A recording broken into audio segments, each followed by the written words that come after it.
Caderno de Leituras número 45. O que diriam os animais se... Texto de Vinciane Desprez.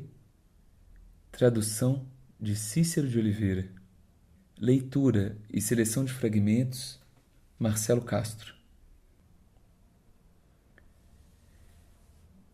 No Morning Herald de 14 de fevereiro de 1829, podia-se ler o seguinte: uma mulher do vilarejo de Mansfield, na Inglaterra, havia prometido a uma amiga muito próxima, em seu leito de morte, que colocaria em seu caixão um pacote de cartas outrora escritas por seu finado filho.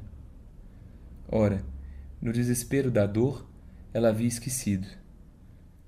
Desolada ficou, até que pouco tempo depois, o carteiro dessa mesma cidade vinha falecer. Ela então foi ver a família deste último e pediu-lhe permissão para colocar as cartas em seu caixão. Sabia que poderia confiar no fato de que ele seria um carteiro tão diligente no outro mundo quanto o havia sido neste. Se escolhi começar por essa história, é porque ela constitui o elo que existe entre o projeto de pesquisa que desenvolvo há algum tempo, que consiste em interrogar, ler e escutar as pessoas que perderam alguém, e um outro, de mais longo prazo, que me leva a interrogar, observar, escutar e ler as pessoas que trabalham com animais. Pois há um ponto comum entre a história que ocorreu com essa senhora, e eu poderia contar diversas outras que apresentariam os mesmos traços, e aquelas às quais lhes convidarei a ouvir, deixando de lado o fato de que elas são povoadas por seres que fazem coisas aparentemente um pouco bizarras. Direi em 2 ou 3 palavras. Os 2 projetos de pesquisa me ensinam incessantemente que a vida nos torna inventivos, e mais particularmente de uma forma que eu diria privilegiada. Ela não para de fabricar laços e de nos fazer fabricá-los. A vida, sob todas as suas formas, inclusive a vida em período de morte e de luto, ou, como em nossos dias, em período de graves perigos e de extinções maciças, leva os seres a criarem laços. Essa senhora, amiga da defunta, foi mobilizada por alguém que havia morrido e, por sua vez, mobilizou outra família e criou outros laços por meio de mortes interpostas. O filho que escreveu as cartas, a mãe dele, o carteiro, e sabe-se lá Deus ainda quantas pessoas puderam, assim, ser implicadas nessa história. A antropóloga Deborah Rose, especialista nos aborígenes do norte da Austrália, escreve num livro dedicado aos cães selvagens que o amor em tempos de extinção nos obriga a colocar outras questões, a encontrar outras histórias, a criar outros laços. Creio que é o que está acontecendo aqui e acolá, em nossa relação com os animais. Nossa história com eles está mudando, e as histórias que contamos sobre eles, as histórias que recolhemos observando-os, escutando-os e aprendendo a lhes responder, também estão mudando. Sem dúvida, deveríamos considerar pensar os termos de nossa história naqueles de uma ecologia da atenção e do tato, uma ecologia que pensa os seres nos laços que eles tecem juntos e que os tornam, com um pouco de sorte, menos perigosos uns para os outros. Mas como tornamos um animal interessante de maneira confiável? Como construímos novas histórias que deem testemunho daquilo que eles fazem e são, de forma que sigam simultaneamente as exigências da prática científica e que se submetam àquilo que possa interessar os carneiros? Vou me restringir a alguns detalhes dessa história. Ela começa no final dos anos 80, quando Thelma Howell, uma primatologista experiente, professora na Universidade de Berkeley, Califórnia, que começou a trabalhar com os babuínos no começo dos anos 60 e que, desde então, observa incessantemente os macacos, se colocou uma simples questão: os macacos são realmente mais inteligentes que os outros animais?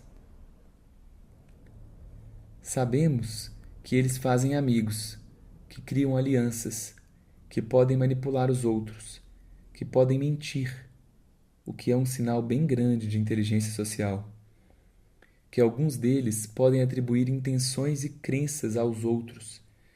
Dizemos que eles são mentalistas, que eles são socialmente muito organizados, que se reconciliam em casos de conflitos, que utilizam ferramentas, que têm práticas culturais. Alguns deles são até mesmo competentes farmacólogos, capazes de conhecer uma infinidade de plantas que curam doenças, que vão do paludismo às infecções intestinais. Alguns deles, por fim, dentre os chimpanzés, inventaram armas. Destaco que esta gloriosa invenção é um feito das fêmeas, e muitos outros talentos ainda. Ora, diz a primatologista, se consultarmos a literatura sobre os carneiros, que são o contra-exemplo por excelência neste campo, o que se diz? Que eles não se reconhecem individualmente, que não se estabelecem relações de longa duração e não parecem marcar preferências por certos congêneres. Os carneiros não têm amigos. Que são hierarquizados muito rigidamente e que suas interações se limitam a pastar juntos, ou, muito ocasionalmente, isto é, durante o breve período de cio, a brigar pelas fêmeas. Os carneiros seguem uns aos outros muito estupidamente e, quando o lobo os ataca, jogam-se também estupidamente nas ravinas. Mas, diz Thelma Howell, não se trata aí do sintoma daquilo que poderíamos chamar de um escândalo hierárquico? Os macacos têm histórias, histórias complicadas, não param de tecer, cuidar e reparar laços, e até mesmo têm uma história no presente, porque os arqueólogos constituíram um passado de inventores de ferramentas e de práticas culturais para eles. Os carneiros não têm história, a não ser as anedotas pouco gloriosas que contamos a respeito deles. Mas, se refletirmos mais profundamente, diz Thelma Howell, e compararmos as questões que lhes colocamos, o que se vê? Que elaboramos questões inteligentes aos macacos, nos fundando no fato de que, como eles são nossos primos mais próximos, era evidente que poderíamos assim agir. E como eles respondiam com sucesso a essas questões, elaboramos questões ainda mais complicadas. É isso que chamamos de um círculo virtuoso. E o que perguntamos aos carneiros? Para dizer de maneira simples, como eles convertem grama em carneiro assado.